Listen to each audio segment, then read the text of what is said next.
Ay, Dios mío, pero qué lecciones, qué lección más buena. Qué buena lección para Gaby esta semana. Muy, muy buena.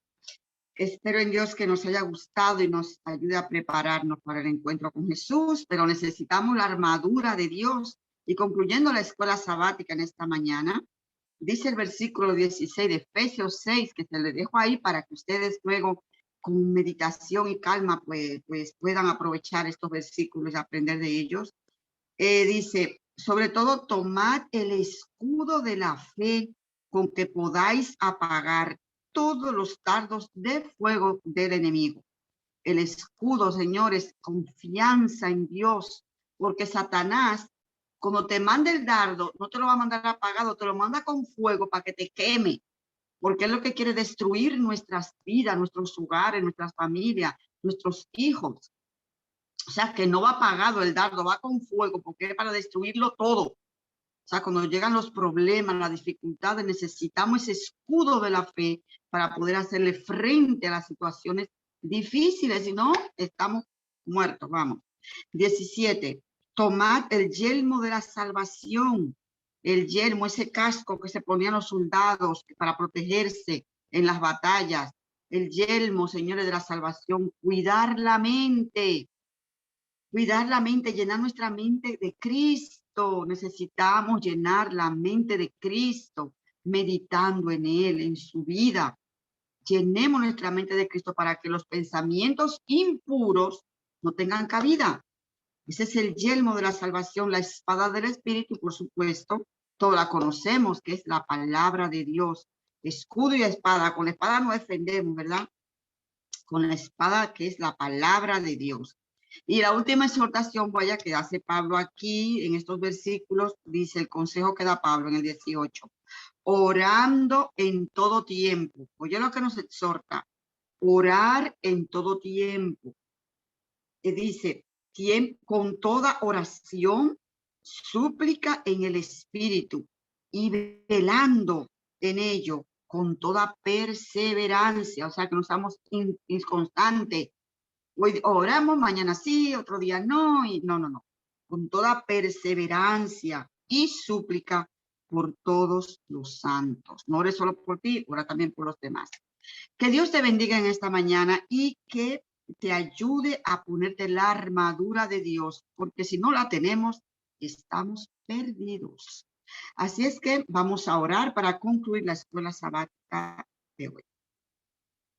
Padre nuestro, gracias por esta lección de escuela sabática que nos enseña a aprender de aquellos que cometieron errores para que nosotros no lo cometamos y podamos entrar a la Canaán celestial y no quedarnos en el camino. Ayúdanos a tener esa armadura, tu armadura, para poderlo lograr.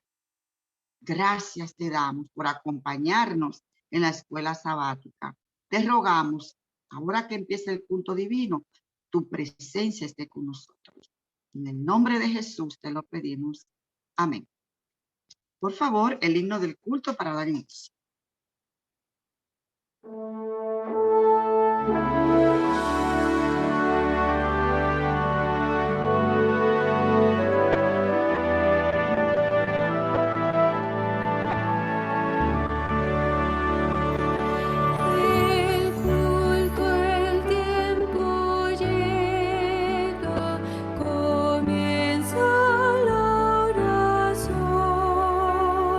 El alma Dios entre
gloria a Dios.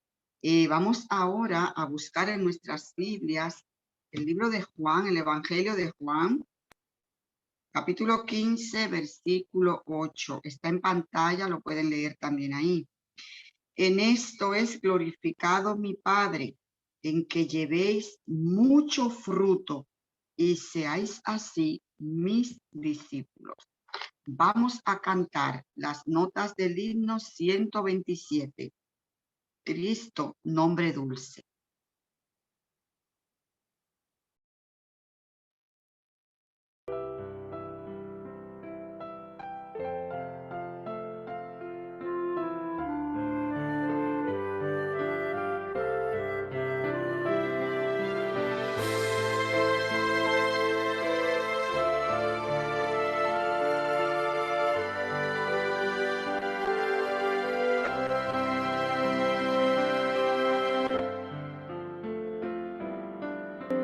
Cristo, nombre dulce para mí.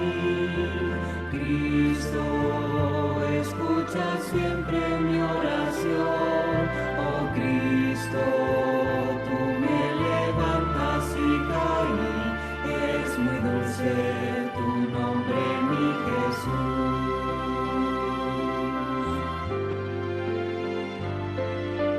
Cristo, es mi placer, Cristo, primero y último eres tú. Oh Cristo, por mí moriste en la cruz, es muy dulce tu nombre, mi Jesús.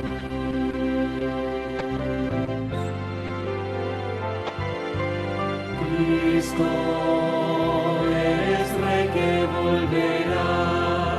Cristo, necesitamos tu amor.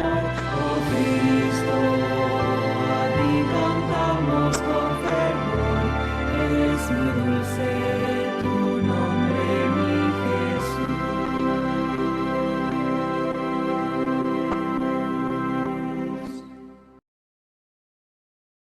Amén, gloria a Dios, amén, amén.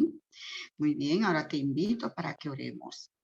Padre nuestro que estás en los cielos, gracias te damos, Señor, porque tu presencia nos acompaña aquí en esta mañana.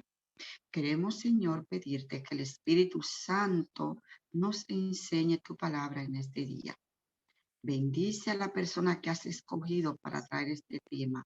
Bendícele, Señor, y que todas las palabras que salgan de su boca sean dirigidas por ti y sirvan, oh Dios, de fortaleza para nuestras vidas. Te lo pedimos en el nombre de Jesús. Amén. Muy bien, pues les damos a todos una bienvenida a todos los que ya se han conectado, los que han estado con nosotros de temprano y también a los que se han conectado de último. Aquí tenemos Amy, bienvenida al culto divino, Birmenia, Canny, iPhone, Arodis, Jaime, Keila, Mercedes, Miguel, Patricia, Rodolfo, Alexandra. Muy bienvenidos a nuestro culto divino en esta mañana. Y hoy tenemos a una persona muy querida por mí, por supuesto un amigo, un hermano, muy querida, les aprecio muchísimo a él, a su esposa, a su bebé. Dios les bendiga mucho, mucho. Y nos sentimos felices de que estén aquí con nosotros hoy sábado en este culto divino. Jaime, muy bienvenido.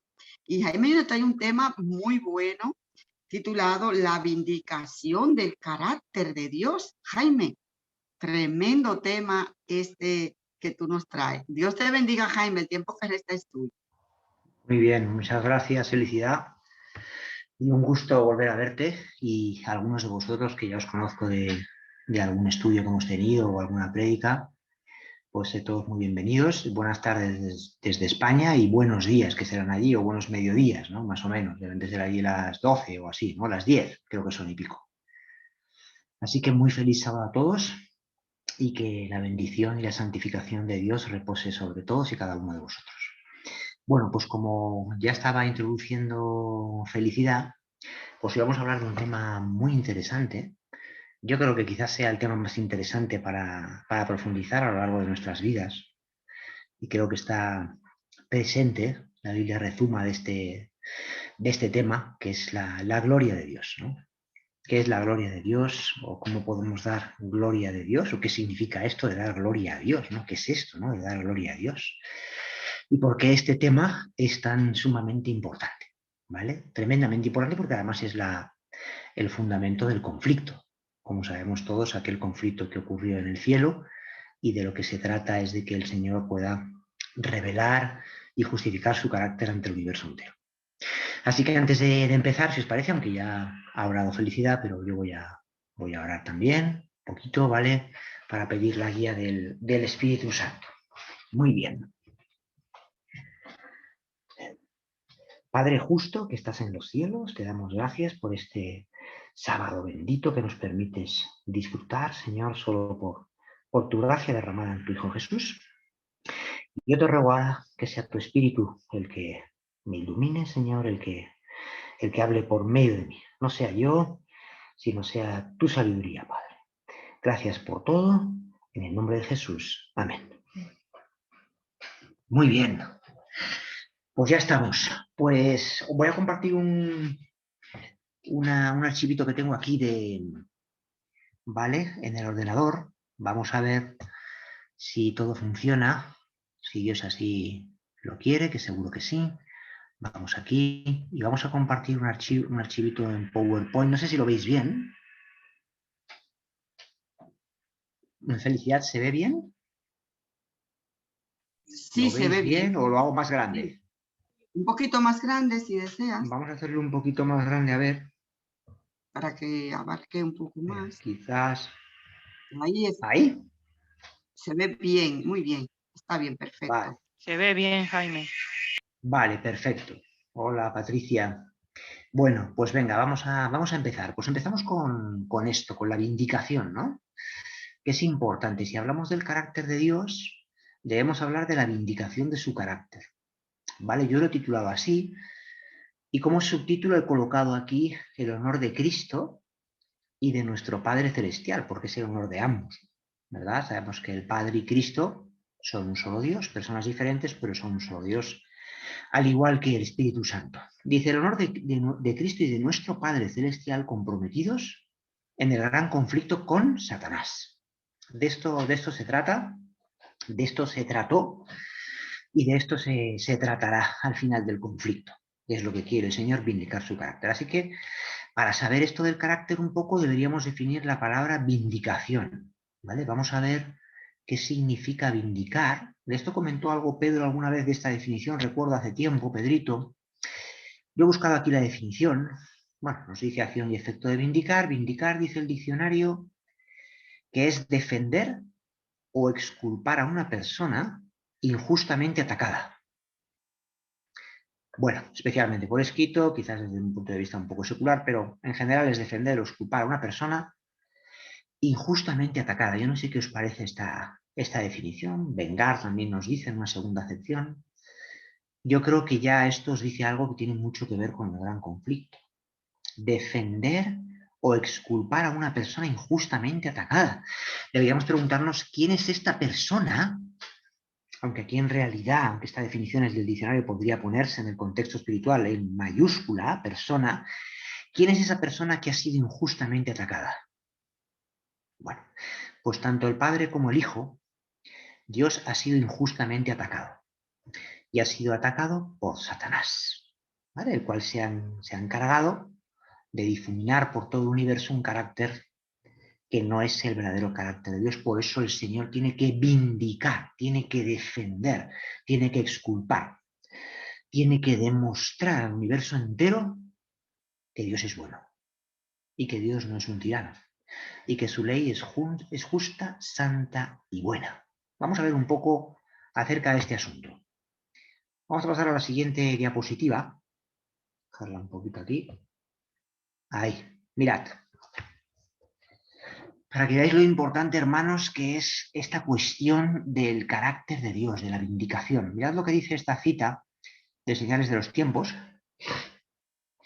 Es de 1896 y dice así. Dice, Satanás declaró que para los hijos e hijas de Adán era imposible guardar la ley de Dios. ¿Alguna vez hemos leído una cita de estas? y acusó así a Dios de falta de sabiduría y amor. En esta primera frase de este párrafo ya podemos concluir que todos aquellos, sean quienes sean, pastores, teólogos, laicos, ancianos, hombres o mujeres, que prediquen que nos es imposible guardar la ley de Dios, estamos acusando a Dios de falta de sabiduría y amor. Sabemos que las iglesias protestantes, en la mayoría, lo que es el protestantismo apóstata o falso protestantismo, esa imagen de la bestia de Apocalipsis 13, es lo que se ha dedicado a predicar en las últimas décadas o casi desde hace más de 100 años. Pero esta falsa doctrina también ha penetrado en la iglesia adventista del séptimo día. Hay muchos pastores y muchos teólogos que a las claras dicen que no podemos guardar la ley de Dios hasta el día de la glorificación. Vamos a continuar con este párrafo. Dice, si no podían guardar la ley, entonces había un defecto en el dador de la ley. Fijaos todo lo que estamos diciendo, ¿eh? Y dice ella, atención, los hombres que están bajo el control de Satanás repiten esas acusaciones contra Dios, al aseverar que el hombre no puede guardar la ley de Dios. Fijaos que esto no lo digo yo, lo dice nuestra hermana fallecida ya, la hermana Elena G. de White, inspirada por Dios, dice que todo aquel, repito, sea quien sea, que se atreva a decir estas cosas, son acusaciones contra Dios y está bajo el control de Satanás, no de Dios. Bien, otra sentencia más del espíritu de profecía la tenemos en el Deseo a todas las gentes, muy conocido ese capítulo, yo lo recomiendo que os leáis, sobre todo el capítulo 1, aportará muchísima luz al que no lo haya leído. Se titula Dios con nosotros y dice así, dice, Satanás representa la ley de amor de Dios como una ley de egoísmo. Declara que es imposible para nosotros obedecer sus preceptos. Fijaos, otra frase más, lo vuelve a decir. Induce a los hombres a considerar a Dios como el autor del pecado, el sufrimiento y la muerte. Claro, si yo no puedo guardar la ley de Dios, entonces el autor del pecado obviamente es Dios. Dice, Jesús debía desenmascarar ese engaño. Como uno de nosotros debía dar un ejemplo de obediencia. Para eso tomó sobre sí nuestra naturaleza y pasó por nuestras experiencias. Su vida testifica que para nosotros también es posible obedecer la ley de Dios. Está hablando también un poquito aquí de la naturaleza que tomó Cristo, que ese será un tema que abordaremos un poco más adelante. Es muy bonito, pero que también se ha tergiversado al igual que el carácter de Dios. Y es verdaderamente triste que en la iglesia depositaria de la verdad de Cristo, que es solo una, y es además la que santifica, santificados en tu verdad, tu palabra es verdad, se estén predicando cosas contrarias a la Biblia y al espíritu de profecía. Vamos a continuar. Si tenéis alguna pregunta o algo, aunque es un culto, pero bueno, a manera de estudio, pues también podéis interrumpir si queréis. Otra cita que tenemos aquí. Hay un devocional que se llama Reflejemos a Jesús. Algunos lo conoceréis, ¿vale? Ya sabéis que los devocionales se escriben por días. En este caso, el 5 de febrero, ¿qué nos dice el testimonio? Nos dice, pero el plan de redención tenía un propósito todavía más amplio. Esto es muy importante, porque siempre nos creemos que lo más importante es nuestra salvación, pero fijaos, a mí me sorprendió mucho esta cita. También en el discurso maestro de Jesucristo, si no recuerdo, hay algo parecido. Repito, el plan de redención tenía un propósito todavía más amplio y profundo que el de salvar al hombre. Yo no sé si os impresiona esta cita, si no la habéis escuchado nunca. A mí sí. Yo pensaba que lo más importante era la salvación del hombre, pero no lo es. No lo es. Dice, tenía un propósito todavía más amplio y más profundo. Así que hay un propósito más amplio y más profundo que el de salvarnos a nosotros. ¿Cuál es? Dice, Cristo no vino a la tierra solo por este motivo. No vino meramente para que los habitantes de este pequeño mundo acatasen la ley de Dios como debe ser acatada. Voy a subir un poquito más. Sino que vino para vindicar el carácter de Dios ante el universo. Recordemos, hermanos, que este conflicto no es solo terrenal, sino que es universal. Y es importante, bueno, importante no es que es vital, universal, que Dios dé a conocer su carácter. Ya veremos cómo lo va a hacer y por medio de quién lo va a hacer. a vindicar su carácter. ¿Qué hemos dicho que era vindicar? Justificar. ¿No felicidad? ¿Qué era? No, no entendí la pregunta, perdón. Ah, que hemos dicho que era vindicar, porque dice aquí que sino que vino para vindicar el carácter de Dios ante el universo. ¿Qué era vindicar? ¿Nos acordamos? Bueno, es justificar, ¿vale? Defender a una persona que ha sido injustamente atacada. Así que como Dios, el Padre y el Hijo han sido injustamente atacados por Satanás en el cielo y en la tierra, el cual dice que es tirano, el cual dice que su ley no se puede guardar, y un sinfín, etcétera, de falsas acusaciones, Dios tiene que vindicar su carácter ante el universo entero. Y fijaos que esto es más importante incluso, o es un propósito más profundo, no voy a decir más importante, sino más profundo, como dice ella, que el de salvar al hombre.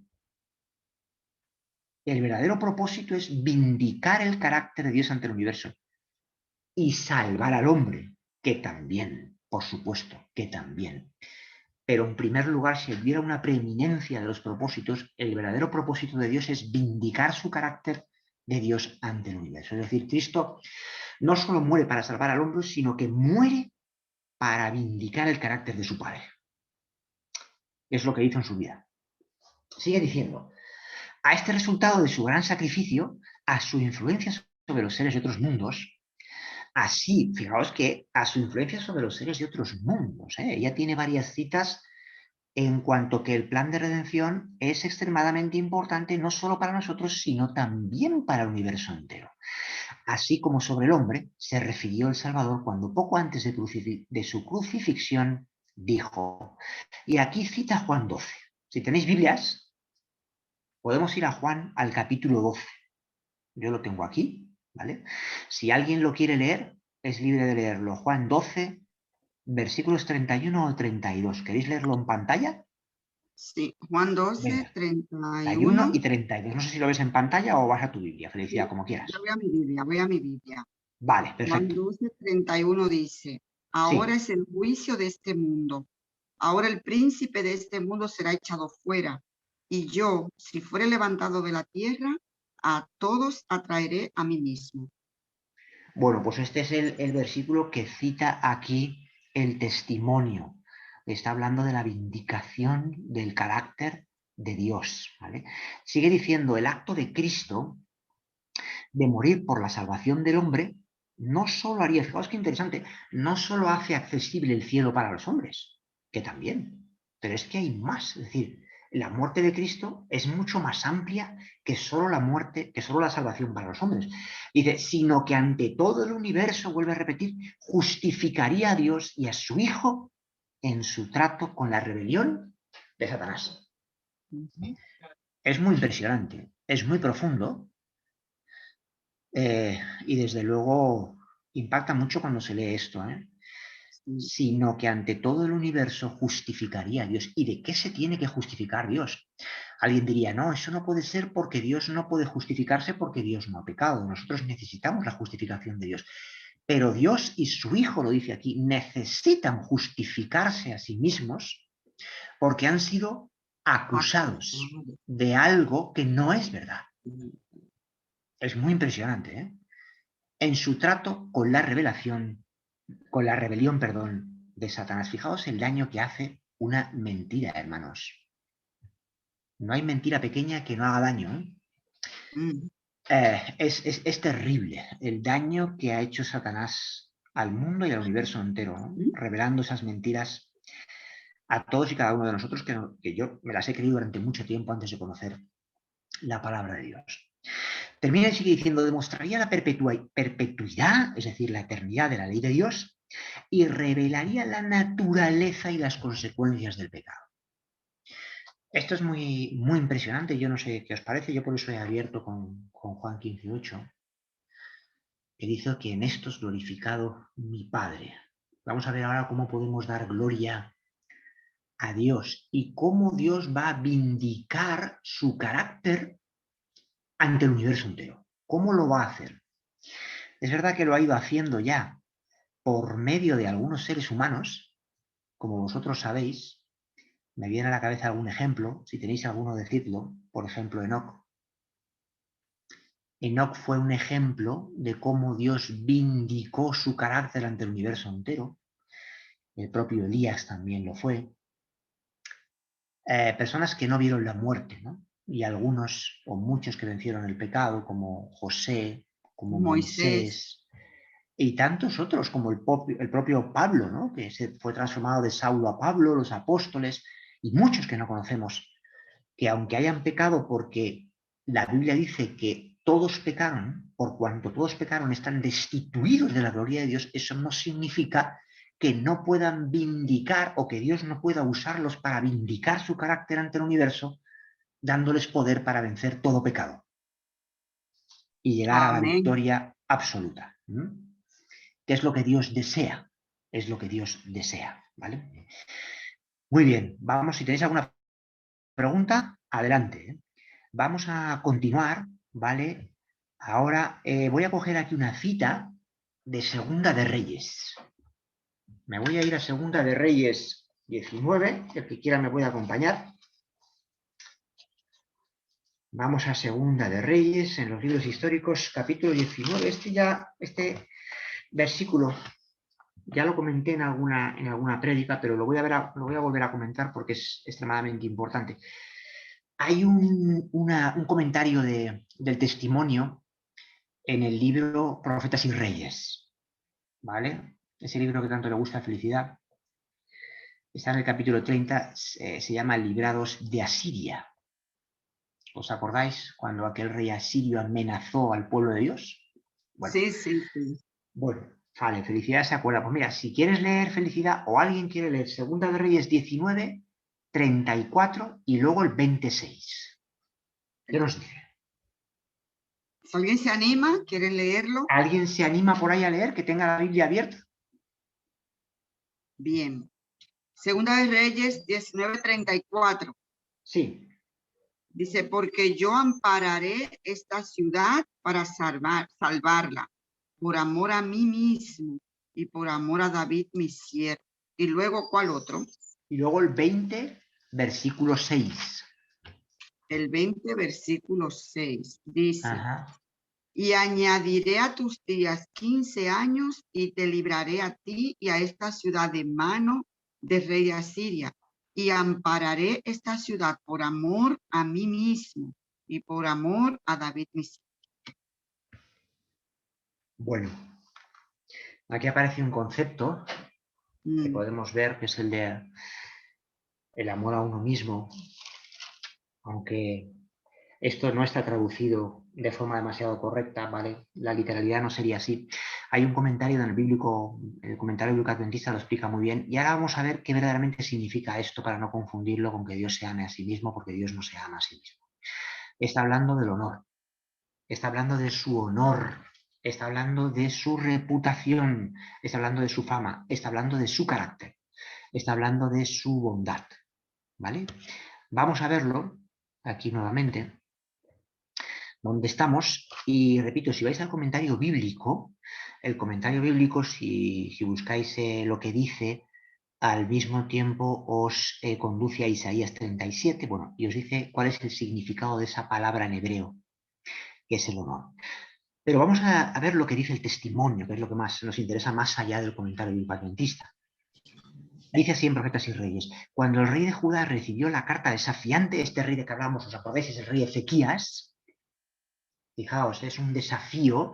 Dice, la llevó al templo y extendiéndola delante de Jehová, oró con fe enérgica, pidiendo ayuda al cielo, para que las naciones de la tierra supiesen que todavía vivía y reinaba el Dios de los hebreos. Fijaos lo que pone aquí, yo lo he subrayado en negrita, lo voy a aumentar un poquito para que lo veáis mejor. Dice, estaba en juego el honor de Jehová y solo él podía librarlos. Los iba a librar físicamente de esa supuesta invasión o esa invasión que quería hacer o destrucción por parte del rey asirio, ¿no? Esa fanfarronería, podríamos decir, de este rey que fue respondida de una forma muy contundente porque Dios tenía que salvaguardar su honor, igual que va a hacer ahora al final de los días con una generación pisándole la cabeza a la serpiente. Como todos sabemos, el Antiguo Testamento se interpreta, o muchísimas veces nos encontramos tipos, ¿verdad? Sombras, modelos, figuras, como se le quiera llamar. Lo hemos visto en la escuela sabática de este mismo sábado. Esos modelos, esas representaciones, que generalmente son literales, como en este caso, que el Señor libra físicamente, ¿verdad? Libra físicamente al pueblo de una destrucción mortal. ¿Pero de qué nos libra ahora? ¿De qué nos va a librar ahora? Igual que antes estaba vindicando su carácter por medio de Ezequías, y obviamente Ezequías tenía que ejercer esa fe que es dada del cielo, más bien aceptar la fe, porque la fe es un don, tampoco es nuestra, aceptar la fe del Espíritu Santo. Él aceptó esa fe y se puso en manos de Dios y Dios dijo, ahora sí. Pero sin fe no podemos hacer nada. Sin fe Dios no va a vindicar a través de nosotros su carácter. Si antes literalmente los sacó físicamente o los libró de la muerte, a nosotros nos va a librar espiritualmente de la muerte del pecado. Fijaos que siempre a partir de la muerte de Cristo, en el contexto espiritual, en la Biblia, las cosas empiezan a interpretar desde un punto de vista espiritual, y antes de la muerte de Cristo generalmente es de forma literal, ¿verdad? Como muchas cosas. De la misma manera que el Señor sacó al pueblo con mano fuerte de la esclavitud de Egipto, y ahora nos saca con el poder de su espíritu de cualquier tentación que nos pueda venir, ¿vale? De cualquier clase. Así que eso es lo que hace Dios, vindicar el carácter ¿por medio de quién? Por medio de aquellos que aceptan a Jesús como su único Salvador, ¿verdad? Y que aceptan la fe, que es un don que viene de lo alto, no es nuestra tampoco. Muy bien, vamos a continuar con la diapositiva. Sigue diciendo, ya dice, el Dios de los hebreos había prevalecido contra el orgulloso asillo. El honor de Jehová había quedado vindicado a ojos de las naciones circundantes. Lo mismo que va a hacer. Ahora ya no es a ojos de las naciones que circundaban, que rodeaban al Israel literal, antiguo, al Israel histórico. No, no, no. Ahora lo va a vindicar ante el universo entero. Y fijaos que es, como hemos dicho, un propósito más amplio y más profundo que nuestra propia salvación. Es una cosa impresionante. No estoy diciendo que Dios no haya muerto por nosotros. Claro que ha muerto por nosotros. Nos ama hasta lo sumo. Y se pudo haber perdido por nosotros. Pero el propósito más amplio y más profundo era y es vindicar el carácter de Dios. Es decir, vindicar su bondad, su misericordia para con este pueblo pecador y perdido, si no es por Jesús. Dice, en Jerusalén el corazón del pueblo se llenó de santo gozo. Sus fervorosas súplicas por liberación habían sido acompañadas de la confesión de sus pecados, fijaos, previa confesión, que es lo que nosotros necesitamos, y de muchas lágrimas. Lágrimas por el pecado. En su gran necesidad habían confiado plenamente en el poder de Dios. ¿Qué habían hecho, hermanos? Habían confiado plenamente. Fijaos, me encanta esta palabra, plenamente, porque es 100% bíblica. Y ahora vamos a ir a la Biblia y vamos a ver un versículo precioso.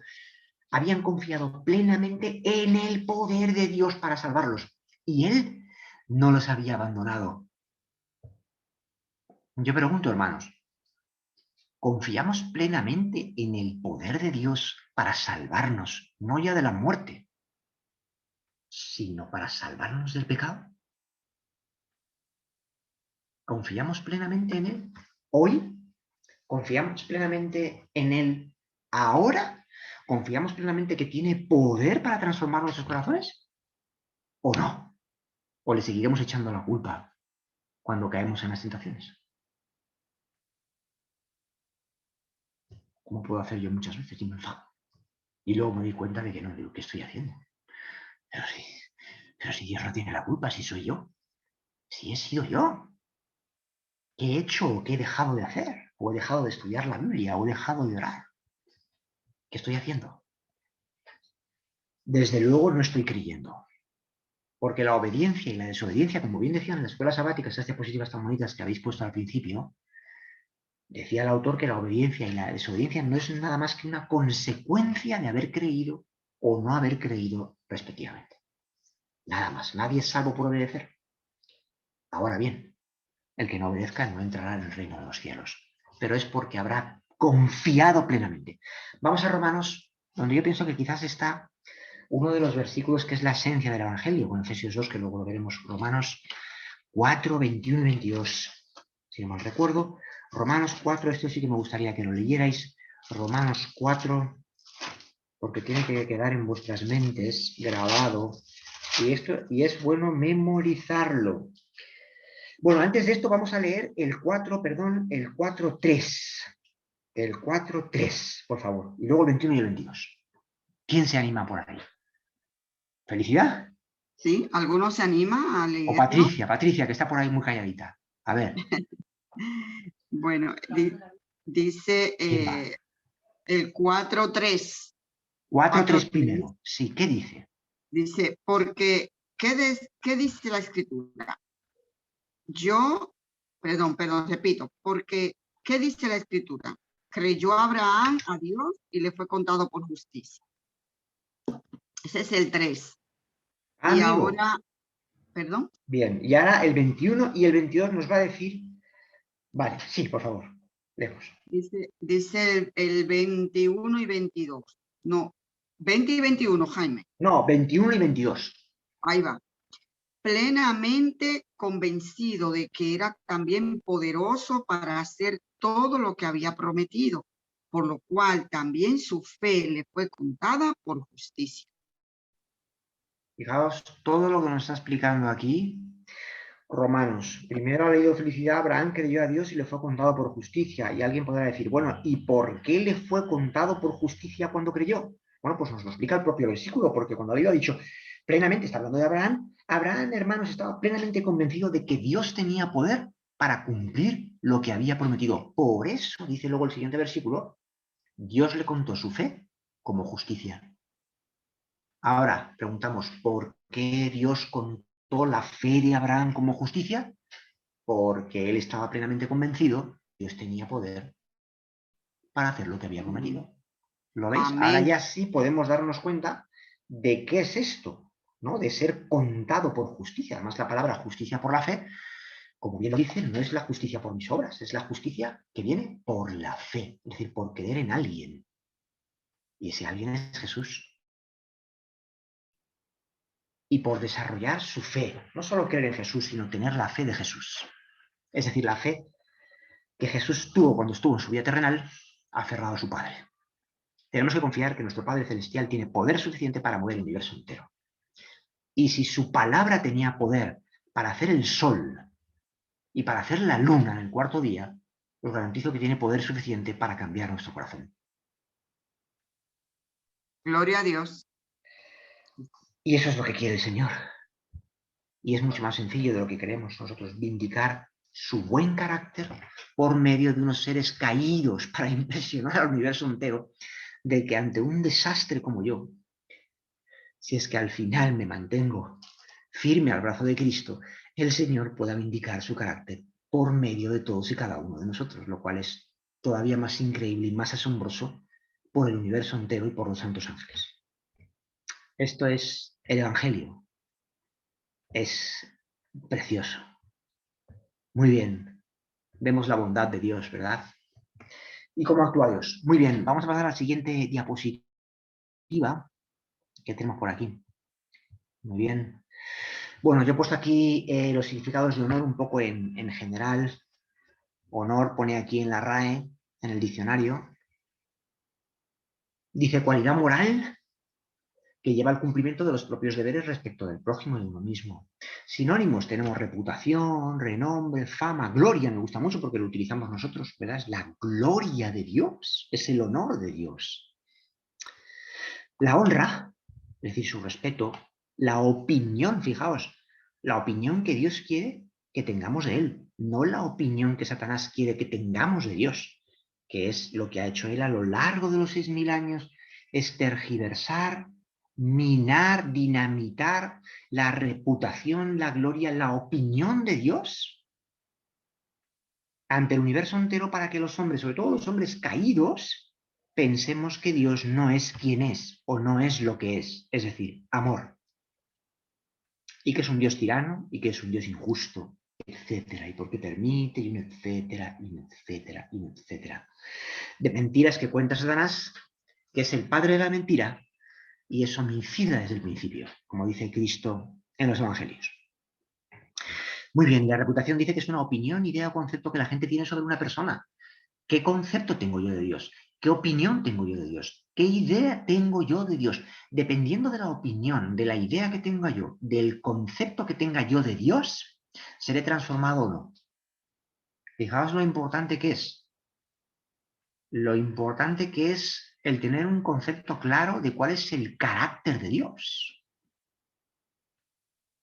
Muy bien. Ezequiel. Vamos a la Biblia, otra vez. Ezequiel 36. Ezequiel 36 y los versículos 22 y 23. Aquí también hay una forma de actuar para vindicar el carácter de Dios. Fijaos. Es importante, ¿eh? Y vamos a ver, vamos a empezar aquí ya a entrar a explicar o a intentar conocer cómo Dios vindica su carácter. ¿Vale? Hemos Ezequiel, definido, Jaime. sí, Ezequiel 36, Ajá. versículos 22 y 23. Ok, Pues quien lo quiera leo. lo puede leer. Sí, por favor. Dice así el 22. Por tanto, di a la casa de Israel, así ha dicho Jehová el Señor. No lo hago por vosotros, casa de Israel, sino por causa de mi santo nombre, el cual profanasteis vosotros entre las naciones a donde habéis llegado. Santificaré mi gran nombre, profanado entre las naciones, el cual profanasteis vosotros en medio de ellas. Y sabrán las naciones que yo soy Jehová, dice Jehová el Señor, cuando sea santificado en vosotros delante de sus ojos. Qué bonito. Qué bonito lo leído. Cuando yo vindique, lo veis, vindicar, es decir, yo justifique, yo defienda mi carácter, que en este caso es su santidad, la cual ha sido puesta en tela de juicio por Satanás, por medio de vosotros. Aquí, vale, ya hemos visto que el carácter de Dios es un propósito, dice el testimonio, más profundo y más amplio que la salvación del hombre. 2. Hemos visto qué es lo que ha sido atacado por la rebeldía de Satanás y cuál es el plan de Satanás. Y cuál es el plan de Dios, que lo quiere vindicar, como lo dice aquí, se ha leído en Ezequiel 36. También sabemos que el carácter de Dios es amor, lo sabemos por la Biblia. Pero ahora nos está diciendo ya en Ezequiel 36, para avanzar un poco más, cómo Dios vindica su carácter. Sabemos que es santidad, sabemos que es bondad, sabemos que es amor, que es mansedumbre, que es fe, que es paz, que es paciencia, que es gozo, ¿vale? Que es dominio propio, pero ¿cómo lo va a vindicar? ¿Cómo lo va a hacer? Por medio de vosotros, dice aquí. No lo digo yo, lo dice la palabra. Por medio de vosotros. Podía hacerlo por medio de sus ángeles, podía hacerlo directamente presentándose aquí en la tierra y dando un golpe encima de la mesa, pero no funciona así. Lo va a hacer por medio de nosotros. Siempre y cuando nosotros queramos, porque Dios no fuerza el libre albedrío. Lo respeta hasta el fin. Entonces, yo vindique mi santidad por medio de vosotros. Yo aquí, me he equivocado, he puesto Juan 1.4, pero es Juan 1.7. Juan 1.7 dice que, hablando de Juan el Bautista, que dice que Dios había enviado, o dice exactamente, un hombre enviado por Dios llamado Juan, que vino de testigo, ¿verdad? Y luego que sigue diciendo que vino de testigo para dar testimonio de la luz, para que todos creyesen por medio de él. No sé si lo vamos captando un poco la idea, la vindicación del carácter de Dios por medio de nosotros. Fijaos que lo dice claramente también en la Biblia aquí, pero por medio de él, ¿no? El Señor, hubo un hombre enviado por Dios llamado Juan, que vino de testigo y no era la luz, pero vino para dar testimonio de la luz, para que todos creyesen por medio de él. Fijaos que siempre utiliza un intermediario. Igual que utiliza a su Hijo como intermediario, que está en el lugar santísimo, al Espíritu Santo como representante, y a su vez el Espíritu Santo utiliza a los santos ángeles y los ángeles a nosotros. Así dice que funciona esa forma de funcionar que tiene el Señor. Sabéis que Juan el Bautista es un tipo ¿verdad? Fue el segundo Elías. Y ahora el tercer Elías, ¿quién es el tercer Elías? Pues si nosotros nos dejamos transformar por Dios, seremos nosotros. Hubo un primer Elías, el Elías literal, un segundo Elías, o el que tenía el espíritu de Elías, ¿vale? Que era Juan el Bautista, el que fue usado por Dios. Y fijaos que además, si profundizáis en el Evangelio de Juan en el capítulo 1, lo que hace Dios es que utiliza a Juan el Bautista para llevar ¿a quién? Para llevar a sus discípulos, que él los lleva a Cristo. ¿Os acordáis? Cuando lleva a Andrés y a Pedro. Es que es perfecto el plan de Dios. De la misma manera que habrá una generación, esos 144.000, que al final hayan vencido el pecado por medio de la fe, hayan sido sellados con el sello del Espíritu Santo, y entonces, una vez sellados, reciban la lluvia tardía, y una vez reciban la lluvia tardía, puedan predicar el Evangelio a todas las naciones del mundo, que Dios los utilizará como Juan el Bautista, para llevar a todos aquellos que escuchen el Evangelio a los pies de Cristo,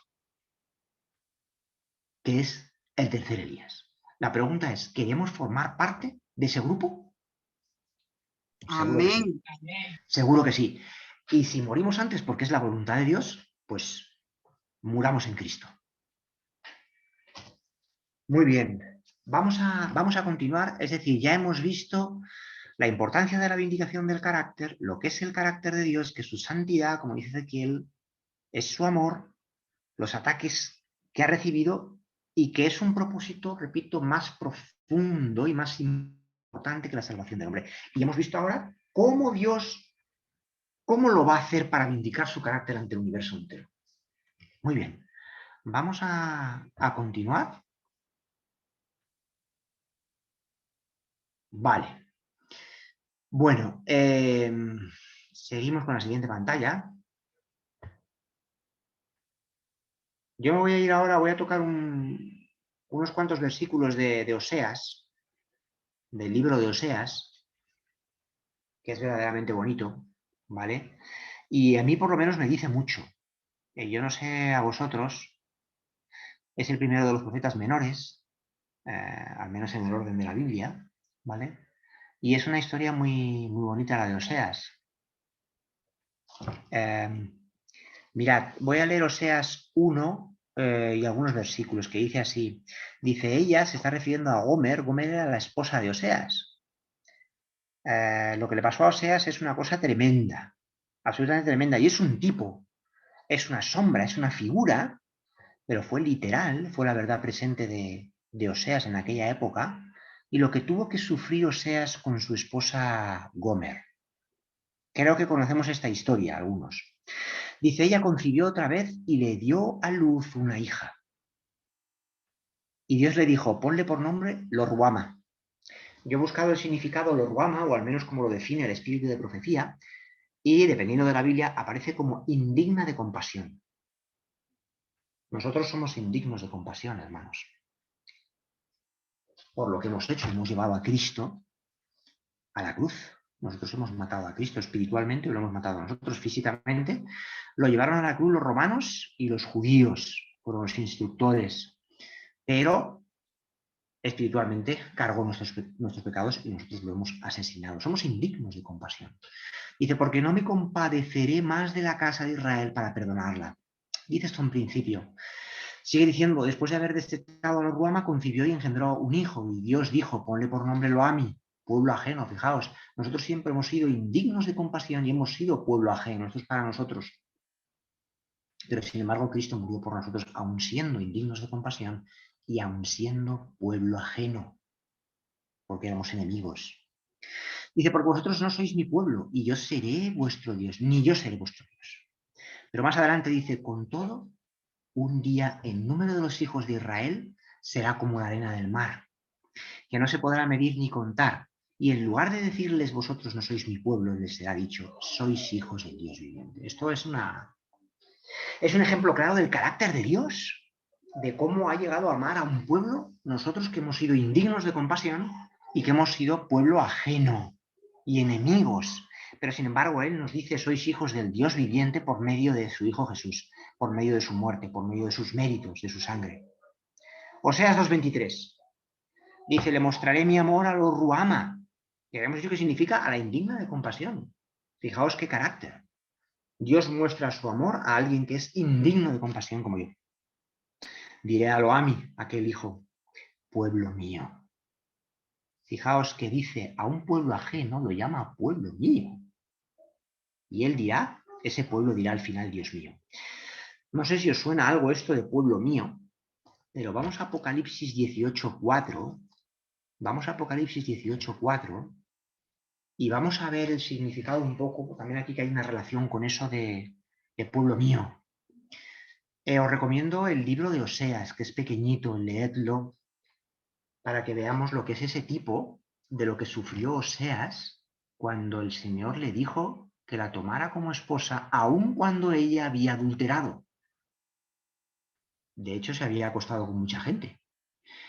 Yo no sé si veis aquí el tipo, si veis el paralelismo con lo que Dios ha tenido que sufrir. Es decir, nosotros hemos sido su pueblo ajeno y enemigo durante mucho tiempo. Hemos adulterado con el mundo. Hemos adulterado con otras creencias, le hemos fallado una y otra vez. Sin embargo, nos ha llamado pueblo mío, pero él ha sufrido.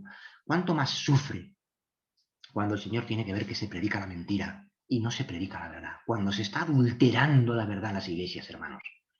Da igual quién hable, da igual quién sea, da igual su reputación, da igual que sea un teólogo, un pastor, da igual que sea un anciano, da igual que sea el hermano X, que cae muy simpático. Buscad la verdad por vuestros propios medios en la Biblia y en el espíritu de profecía para que podáis tomar una decisión vosotros, porque los tiempos están muy difíciles y se está probando ya al mundo entero. Vamos a leer Apocalipsis 18:4, porque el Señor llama a los que están fuera. ¿Qué dice Apocalipsis 18:4? Por ahí. Pues leo yo, venga. Apocalipsis 18:4 dice así. Lo tengo aquí, Jaime. Ah, venga, perfecto, Patricia, pues venga, adelante. Apocalipsis 18:4. Sí. Dice, y oí otra voz del cielo que decía, salid de ella, pueblo mío, para que no seáis partícipes de sus pecados, ni recibáis parte de sus plagas. Bueno, pues otro versículo que nos habla del carácter de Dios, ¿no? Cómo llama a aquellos que están fuera y cómo utilizará a muchos para vindicar su carácter. Y por medio de ese testimonio, muchos de aquí de Apocalipsis 18:4, aceptarán a Cristo y serán salvos al final. ¿Sabéis por qué? Dice el Espíritu de Profecía, yo no recuerdo la cita, ¿vale? Pero creo que algunos la conocéis. ¿Por qué Dios no permite que muchos de los que sean ahora pueblo ajeno y de los que son ahora Babilonia no lleguen a la iglesia adventista del séptimo día, a la iglesia depositaria de la verdad?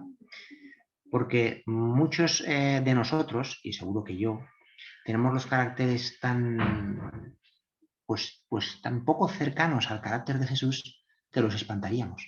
Y esta gente saldría antes de tiempo de la iglesia. Por eso Dios tiene que esperar a que ese grano madure, a que el fruto madure, para que pueda sellar a un pueblo y pueda dar un testimonio verdadero de cuál es el carácter de Dios y que pueda vindicar y que pueda predicar el evangelio hasta el fin del mundo. ¿No decía Mateo 24? Permitidme, Mateo 24 decía, y este evangelio del reino será predicado en todo el mundo, por testimonio a todas las naciones, y entonces vendrá el fin. Y fijaos que el fin no vendrá hasta que el evangelio sea predicado a todas las naciones. A todas, y es algo que yo creo, me puedo equivocar, pero creo que no falta mucho para que eso llegue a darse. ¿Vale? Muy bien. Vamos a continuar, ya vamos avanzando. Nos vamos metiendo en terreno ya muy interesante, ¿vale? Mirad, sigue diciendo, fijaos lo que le dice a Oseas. ¿Os imagináis lo que tuvo que sufrir Oseas?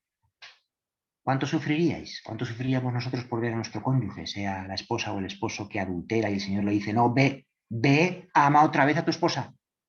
Ama otra vez a tu esposa. Es lo que ha hecho el Señor. El pueblo de Israel fue adúltero una y otra vez, pero el Señor no dejaba de amarlo. ¿Os imagináis el dolor del Señor? Aunque es amada por otro, dice, y es adúltera, dice, le dice a Oseas que ve, ama otra vez a tu esposa. Dice, así ama el Señor a los israelitas, ¿veis? A pesar de que ellos se vuelven a otros dioses. ¿Veis ahora la comparativa? Está hablando de Oseas desde un punto de vista literal, pero ahora habla desde un punto de vista espiritual y dice, así ama el Señor a los israelitas, a pesar de que ellos se vuelven a otros dioses y aman las masas de uvas. Es decir, tú estás adulterando con otras confesiones, tú estás adulterando con el mundo, pero yo te sigo amando. No sé qué os parece este amor. Es verdad que estamos en el contexto de los últimos días y llegará un momento que el Señor cierre la gracia. La gracia de Dios no es eterna, ¿eh? No os penséis que la gracia de Dios y la misericordia de Dios para con el pecado es eterna. No, no, no. Tiene un tiempo establecido en el contexto de los tiempos, del conflicto de los siglos, y cerrará la gracia y se acabó. El Señor ha estado 6.000 años amando a lo ami, es decir, a nosotros que somos indignos de compasión, pero para que nos entreguemos a Él y transforme nuestro corazón y podamos vindicar su carácter.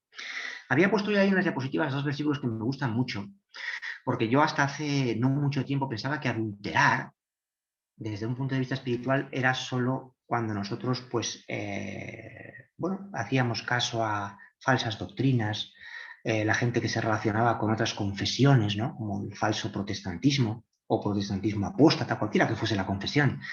Pero para Dios va mucho más allá. Para Dios basta con que nos relacionemos con el mundo para que seamos adúlteros.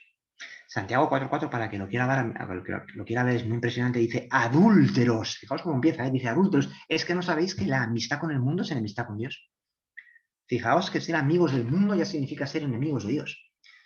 Esto no significa ser enemigos del prójimo, no, está hablando de las costumbres, está hablando de las tradiciones, está hablando de la pompa del mundo, está hablando del orgullo, de las falsas tradiciones, de la filosofía, de la teología, si me apuráis, que la mayoría de la teología es falsa, no toda, pero gran parte de ella está tergiversada y ha hecho mucho daño, sobre todo en la Iglesia Adventista. Más adelante dice, el que pretenda ser amigo del mundo se hace enemigo de Dios. Fijaos que no es necesario ser amigo, basta con querer, con pretender serlo. Si yo en mi mente, por ejemplo, Felicidad hablaba mucho de esto en Oreb, me he bautizado en la Iglesia Adventista del Séptimo Día, que creemos que es la que es depositaria de la verdad, y lo sabemos.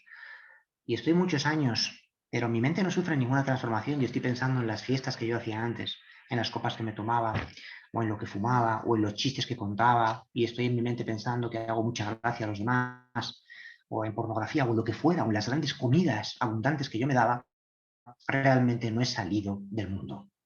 Estoy en la iglesia, pero estoy perdido. Se puede estar en la iglesia, pero estar perdido.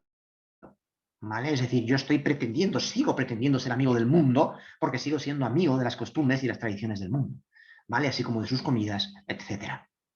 Y eso es lo que Dios quiere transformar nuestros corazones, ¿vale? Y los archiconocidos 1 de Juan 2, 15 al 17, que ya sabéis que nos dicen que el que ama al mundo, el amor del Padre no está en él. Si alguno ama al mundo, el amor del Padre no está en él, porque la concupiscencia, la soberbia de la vida y la codicia de los ojos no proceden del Padre, sino del mundo. Y la concupiscencia pasa. Es algo temporal, hermanos, pero el que hace la voluntad de Dios permanece para siempre. Eso dice la palabra de Dios. Y hay unos versículos muy bonitos que el otro día estudiaba Juan 15. Yo recomiendo mucho el Evangelio de Juan. En Juan 15 el Señor dice que es un tipo para nosotros y nos va a ocurrir ahora, si nos mantenemos a Él aferrados a su brazo, que dice, si el mundo os aborrece, sabed que a mí me aborreció antes que a vosotros.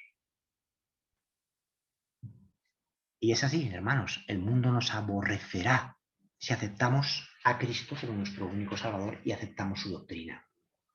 Muy bien. Llega a decir además que esto os harán porque no conocen al Padre ni me conocen a mí. Fijaos, esto es muy importante. Voy a hablar un poco del conocimiento de Dios y ya vamos terminando. Muy bien. Continuamos con la presentación.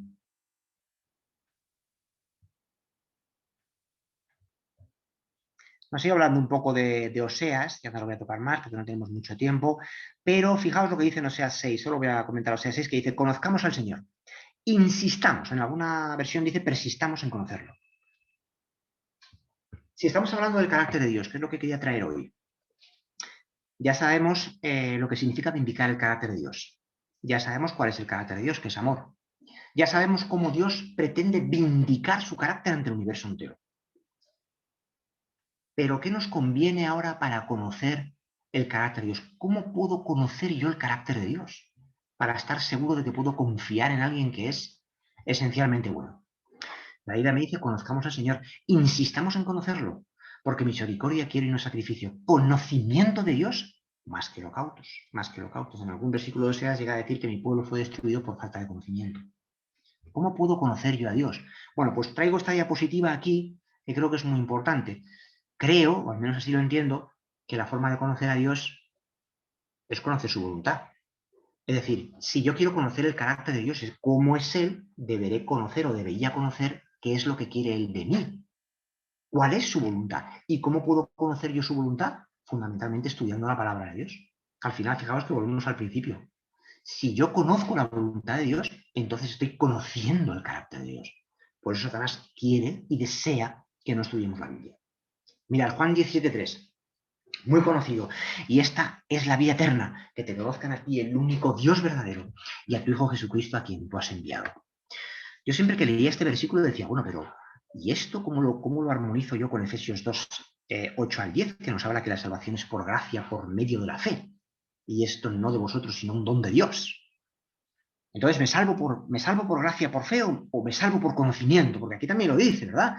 Dice, y esta es la vida eterna, en que te conozcan a ti, el único Dios verdadero, y a tu Hijo Jesucristo, a quien tú has enviado.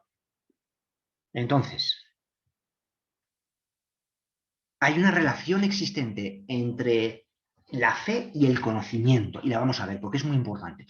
Yo esto lo he puesto, es un poco fruto mío, generalmente no pongo nada, le pongo Biblia y Espíritu de Profecía, pero me ha parecido importante poner esto.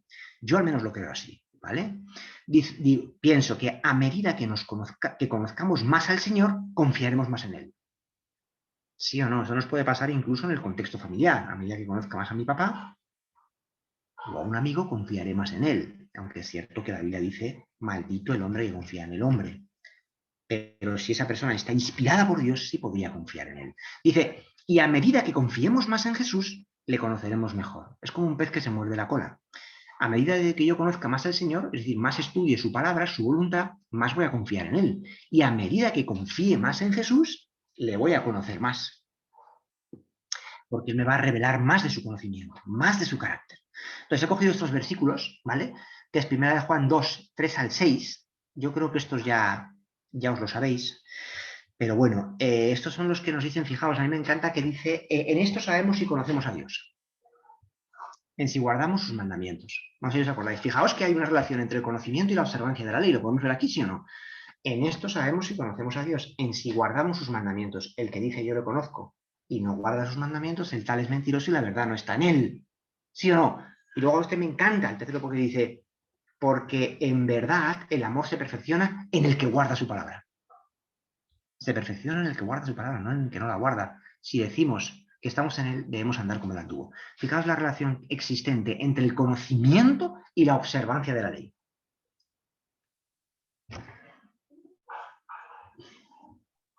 Muy Conocimiento bien. y obediencia.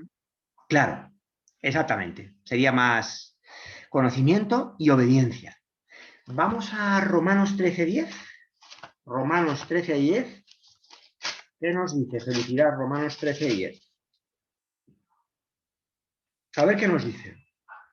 Porque hemos dicho que el carácter de Dios es amor. ¿Y qué es el amor? Aquí hay un versículo que me define lo que es el amor. Va más allá de un sentimiento, mucho más. Es un principio. ¿Lo tienes, Felicidad?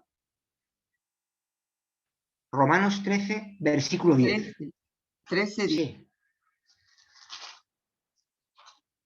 13:10. Dice así, Romanos 13:10. El amor no hace mal al prójimo, así que el cumplimiento de la ley es el amor. Bueno, pues ahí lo tenemos. El amor es el cumplimiento de la ley. Si me amáis, guardaréis mis mandamientos. Esa relación entre el amor, entre el conocimiento de Dios, que Dios es amor, y la obediencia, como decía Felicidad. He colocado aquí Efesios 5:17 para que veáis lo importante que es el conocer a Dios. La Biblia nos lo dice, conocer a Dios, es decir, conocer su carácter, porque nos interesa vindicar su carácter. Dice, por tanto, no seáis insensatos, sino conocedores de cuál es la voluntad de Dios. No sé si os parece impresionante, pero la Biblia nos llama insensatos, fijaos, la Biblia nos llama insensatos o imprudentes por no conocer la voluntad de Dios. Es decir, por no conocerle. Es decir, por no conocer su carácter. Por lo tanto, no seáis insensatos, imprudentes, sino conocedores de cuál es la voluntad de Dios. Es muy impresionante. Y tengo aquí 1 Tesalonicenses 4:3. ¿Cuál es el carácter de Dios? ¿Cómo conocemos a Dios? ¿Qué quiere Dios de nosotros? Bueno, pues aquí en el 4:3 dice, porque esta es la voluntad de Dios, vuestra santificación. Que os apartéis de la fornicación, en el contexto general de todo pecado. Porque esta es la voluntad de Dios. Esto lo dice la palabra. Algunos pueden predicar que no es posible la santificación. El Señor dice que su voluntad es nuestra santificación. Y si Dios lo dice, es posible. Porque es su voluntad. Conozco a Dios, conozco su voluntad, conozco su carácter, pero si no profundizamos en la Biblia, no sé, yo creo que es prácticamente imposible conocer a Dios, conocer su carácter. Muy bien. Creo que me quedaba algún versículo más. Aquí está, 1 Tesalonicenses también 5:23, que dice, y el mismo Dios de paz os santifique por completo, y todo vuestro ser, espíritu, alma y cuerpo, sea guardado sin culpa, o irreprensible, me dicen, o sin mancha, para la venida de nuestro Señor Jesucristo. Muy bien, ya sí que vamos a ir terminando, ya nos queda muy poquito.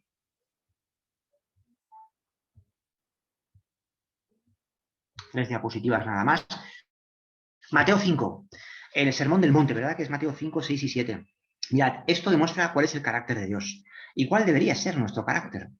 Bienaventurados sois, os acordáis la última bienaventuranza, cuando os vituperen y os persigan, es decir, cuando os insulten y os persigan, diciendo toda clase de mal contra vosotros, mintiendo por mi causa. ¿Por quién? Por la causa de Cristo. Gozaos y alegraos porque grande es vuestra recompensa en el reino de los cielos, como antes que a vosotros persiguieron a los profetas. Si nos vituperan y nos persiguen por causa de Cristo, somos bienaventurados. Si no, no. Tendremos que afrontar las consecuencias. Como antes que a vosotros persiguieron a los profetas. Primera de Pedro, que está en armonía con esto, en capítulo 4, versículos 12 al 14, dice, amados, no os sorprendáis por el fuego de la prueba, que os ha venido como si os hubiera sucedido algo extraño. ¿Por qué nos sorprendemos tanto? Yo también, el primero, cuando nos viene el fuego de la prueba, pero ¿y esto? ¿Pero cómo Dios permite esto? ¿Por qué me pasa esto? La Biblia dice que no deberíamos extrañarnos. Aquí lo dice como si os hubiera sucedido algo extraño. ¿Por qué? Porque no conocemos a Dios. Dice, antes gozaos de ser participantes de las aflicciones de Cristo. Fijaos el gozo. Para que también os gocéis en la revelación de su gloria. Es decir, no hay gozo en la revelación de la gloria de Dios si previamente no somos participantes de las aflicciones de Cristo. Dice, si sois insultados por el nombre de Cristo, sois dichosos, porque el glorioso Espíritu de Dios reposa sobre vosotros. Y nosotros nos creemos a veces que es al contrario. Pues esto es el Evangelio, hermanos. Esto es abnegación. Muy bien. Dice Juan 14, 1 al 3, analizamos esto y ya terminamos. Juan 14, 1 al 3 nos lo conocemos yo creo que casi todos, ¿vale?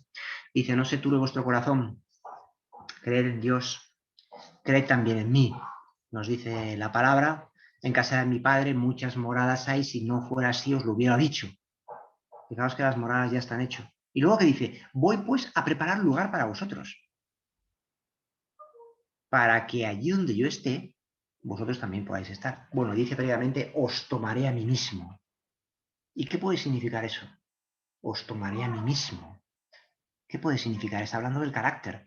Tiene que tomar, está hablando de la traslación, va a trasladar a un grupo de personas que reflejan el carácter de Jesús. Por eso dice, os tomaré a mí mismo. Y fijaos que está hablando en el contexto del lugar santísimo. Esto es una profecía, porque dice, voy a aparejar lugar para vosotros. ¿Qué está haciendo Cristo ahora en el lugar santísimo? Preparar un lugar para nosotros. ¿Cómo lo hace? Pues limpiando nuestros pecados. Aquellos que se arrepientan de forma genuina, sus pecados serán borrados y serán sellados, si no, no.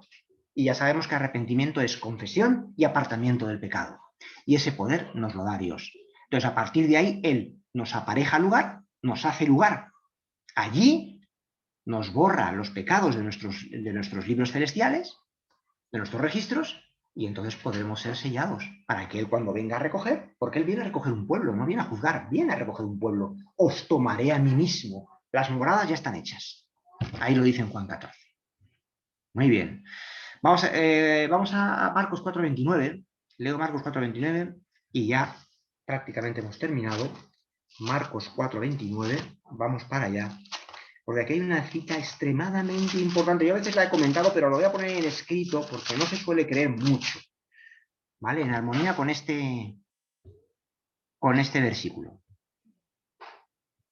¿Qué dice aquí? En Marcos 4:29. Dice, ¿leo? Vale, dice, y cuando el fruto esté maduro, enseguida se pasa la hoz por haber llegado a la siega. Bueno, la siega es el fin del mundo. El fruto que esté maduro son aquellos que hayan madurado, que hayan recibido la lluvia tardía. Enseguida se pasa la hoz por haber llegado a la siega. Mirad, hasta que el fruto no haya madurado, hasta que ese pueblo de Dios no refleje el carácter de Cristo, Cristo no va a venir a por nadie. En palabras de vida del gran maestro, voy a leer literalmente, y prácticamente cierro con esto. En el capítulo 3, el desarrollo de la vida, recomiendo mucho este libro, yo lo estoy leyendo, no lo he terminado todavía, es impresionante, es un estudio de las parábolas.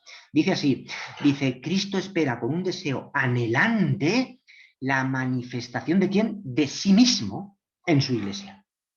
Dice ahora, cuando el carácter de Cristo sea perfectamente reproducido en su pueblo, entonces vendrá Él para reclamarlos como suyos. ¿Qué nos está diciendo el Espíritu de Profecía?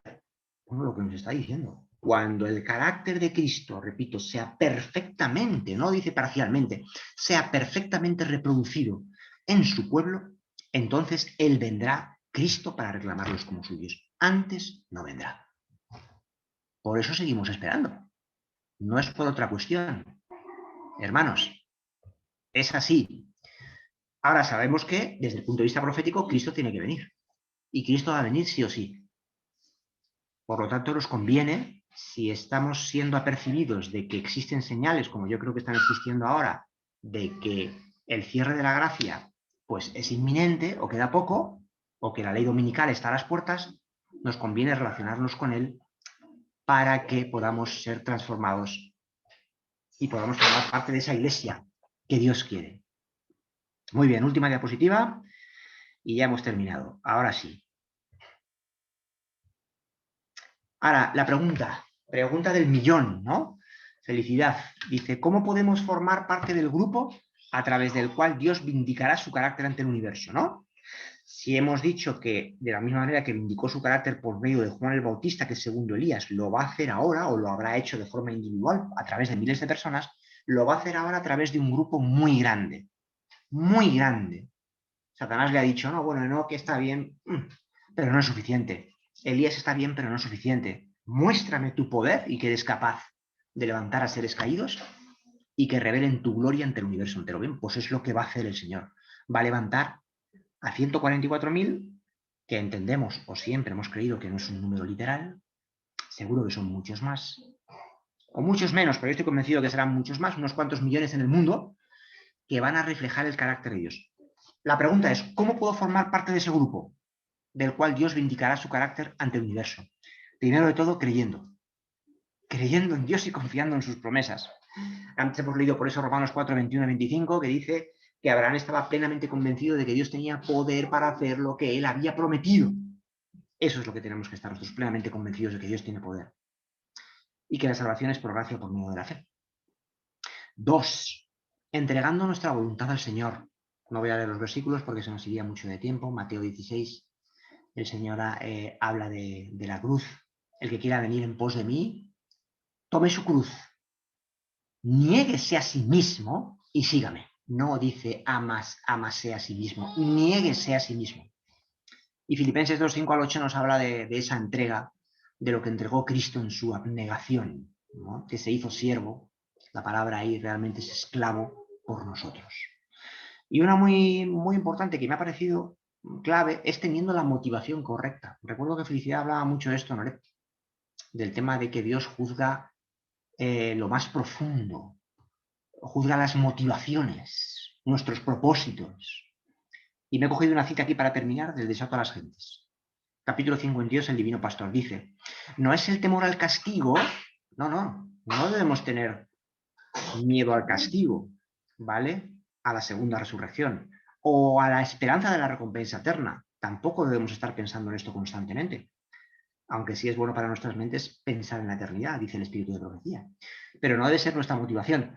Dice, lo que induce a los seguidores de Cristo a seguirlo. Dice ya que no es ninguno de los dos, ni el miedo al castigo, ni la recompensa eterna. Dice, contemplan el amor incomparable del Salvador, revelado en su peregrinación en la tierra, desde el pesebre de Belén hasta la cruz del Calvario. Y la visión del Salvador, es decir, ¿a quién voy a mirar yo? Atrae, enternece y subyuga el alma. Hermanos, seremos transformados dependiendo de a quién observemos, de a quién estudiemos, de a quién miremos y de a quién aceptemos. Y la Biblia es clara en cuanto a librarnos del mundo y de todo de lo que nos rodea, sin dejar de amar, por supuesto, al prójimo. Judas 24 termina diciendo, fijaos esta foto que he puesto, que es la gloria de Cristo. Me ha parecido una representación muy, muy interesante. Esa gloria no se puede ver si uno no está sellado y no refleja su carácter. Judas 24 dice, aquel que es poderoso para guardaros sin caída, en alguna versión dice sin pecado, y presentarnos sin falta ante su gloria con grande alegría. No con gran pesimismo ni con tristeza. Con gran tristeza tendrán aquellos que no han vencido el pecado. Su gloria será tristeza para ellos y muerte. Para nosotros será alegría. Y no se puede ver, como lo dice aquí el versículo, si antes no estamos sin caída. Que es por medio de la fe. Pues esto es todo lo que quería comentar. Es la gloria de Dios, que nos conviene conocerla. Y, como dice Juan 15:8, en esto es glorificado mi Padre, en que llevemos mucho fruto y seamos sus discípulos. Amén, Dios mío, Jaime, cuántas cosas, Dios, que hay que destacar de este tema, Dios mío, tan interesante. Cada vez que tú vienes aquí nos enseña. Son versículos conocidos con los que nos relacionamos, incluso lo aprendemos o memorizamos, pero cuando uno profundiza en esos versículos, se sacan unas lecciones extraordinarias. Y la verdad que ahora terminaste diciendo, mencionando a Juan 15, que es mi favorito, digamos, de todos, porque Juan 15:5, que dice que yo soy la vid, vosotros los pámpanos. Si nosotros no estamos unidos a esa vid, difícilmente vamos a lograrlo. Así es. Esa comunión con Dios, ese conocer a Dios, estando en comunión con Él a través del estudio de la palabra y la oración. Día a día, día por día. De la única forma para nosotros poder dar esos frutos.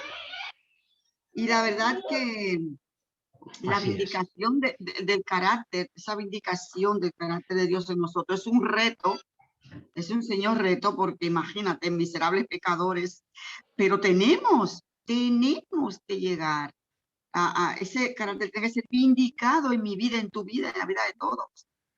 Así es. ¿Cómo se obtiene? En comunión con Dios. Ahí este tema tiene, madre mía. Es un tema eterno casi, ¿no? Yo estoy aprendiendo ahora y Cristo en mí, como dice el apóstol, ¿no? Esperanza de gloria, pero si Cristo no está en mí, pues yo no puedo recibir esa gloria, no puedo verla. Seré deshecho. Sí, es tremendo. Y el versículo que ha terminado es lo que nos tiene que dar la fe. Hablaste de la fe, de necesitamos esa fe, esa confianza plena, porque si no estamos perdidos. Plena. Porque dentro de poco nos quedaremos sin nada, hermanos. Sí, y ese versículo de Judas 24 es impactante, porque dice, y aquel que es poderoso para guardaros sin caída. Así es. Si yo no creo en eso, estoy perdida. Claro. Tú te das cuenta, o sea, la fe es necesaria, porque si no creemos en que Jehová me puede ayudar, me guarda sin caída, pues para y vámonos. O sea que hay muchas cositas que pudiéramos comentar, y ese carácter de Dios, que es esa gloria de Dios, que es su carácter, y es su ley. Es su ley. Su ley, efectivamente, su ley. Proclamar en el Sinaí Y cuando Así es. tú estudias a Éxodo 19, eso es maravilloso. Éxodo 19, antes de llegar claro, capítulo 20, Ajá. esa proclamación de la gloria de Dios, del carácter de Dios, cuando iba a dar su ley, cómo el pueblo tenía que prepararse. Eso, bueno, espectacular. Señores, que la Biblia es basta y aprendemos muchísimo. Es muy Jaime, lindo. Es muy lindo. muchísimas gracias. A Dios te vosotros. guarde, te bendiga. Y a Elías, ese Elías que anda por ahí detrás, que Dios me lo bendiga. Sí, por aquí anda. ¿Está Elías por ahí? Sí, Elías que está enorme, a Yancy, que el Señor le guarde a los tres, esa familia tan linda, los bendiga mucho. Jaime, y ya sabes, te vamos Está a poner comiendo otro por día ahí. para que venga hablando de la naturaleza de Cristo. Sí, a ver si, porque es un tema muy, muy amplio y bueno, y hay que cogerlo muy bien porque también está tergiversado, desgraciadamente. Es que si no aprendemos eso, Jaime, estamos perdidos, ¿eh? Hay que estudiar. Hay que estudiarlo. Hay que estudiar y O sea orar que, mucho y pedir al Señor que nos dé poder para entender y comprender, porque si no, yo no entiendo nada. Así de claro. Jaime, gracias. Dios te bendiga. Que tengan una linda semana por allá. Y bueno, señores, yo espero que haya sido de bendición, como ha sido para mí el tema que Jaime nos ha traído en esta mañana. Que Dios les guarde a todos y les bendiga grande y abundantemente. Vamos a concluir con el himno 380. Himno 380. Jaime, antes del himno, dirígenos en oración y así ya Vale. acabamos. Muy bien, pues vamos a orar, hermanos. Buen Padre que estás en los cielos, gracias por estas lecciones a través de la Biblia que nos enseña y del espíritu de profecía. Señor, somos grandes privilegiados por tener lo que otras iglesias no tienen. Te rogamos que nos perdones por no predicar y dar testimonio como tú lo deseas. Perdona nuestra pereza misionera, Señor. Y necesitamos que transformes nuestros corazones podridos, nuestras mentes entenebrecidas y oscurecidas por el pecado, y que nos las llenes de luz, de aquel verbo, que la luz verdadera que alumbra a todo hombre que viene a este mundo, que es Cristo Jesús. Gracias en el nombre de Jesús. Amén. Amén, gloria a Dios. Himno 380 y terminamos. Gracias, Jaime. Nos A vemos en la vosotros. próxima. Hasta luego. Hasta luego.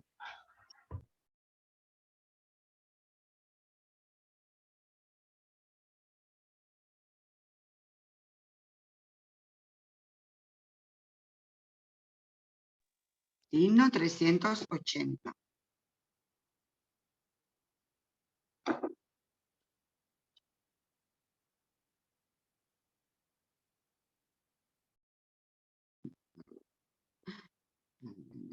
Ay. Queremos invitarles para esta tarde a las 5:45 nuestra programación de la tarde, que va a estar muy, muy interesante. No se lo pierdan. El programa de esta tarde va a estar muy bueno. A ver si nos ponen el himno 380 para concluir nuestro segundo servicio. ¿Eh?